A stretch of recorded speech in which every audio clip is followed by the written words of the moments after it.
ГСП онлайн. Городские новости сейчас.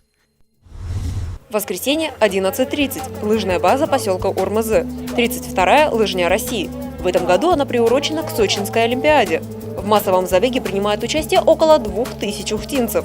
Вместе с жителями Яриги, Шудояга Водного и дошкольниками, которые пробежали раньше, всего 5000 человек. Организаторы отмечают ежегодный рост числа любителей спорта. Приходят от мала до велика. Многие регистрировались. 76 лет женщина, Максимова Светлана Ивановна вышла. 73-76 мужчины выходят на старт. Выходят маленьких детей, записаны, я сейчас не могу сказать вам, записаны. Годик и 3 на себе пронесли ребенка родители. 2 годика.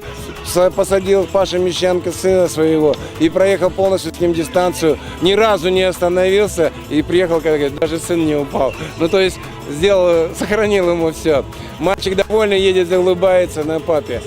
Лыжная база стала центром отдыха для всей семьи.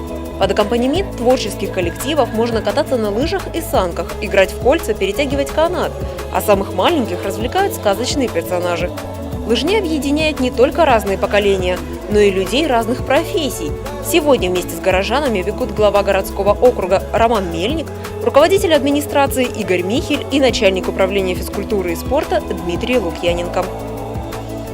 Лыжня должна была стоять 2 числа, но там были сильные морозы. Мы специально так угадали, чтобы было тепло, чтобы жители города, те, кто даже на лыжи не встали, хотя бы пришли здесь, погуляли, порадовались, отдохнули. Праздник же как-никак, да, для всех.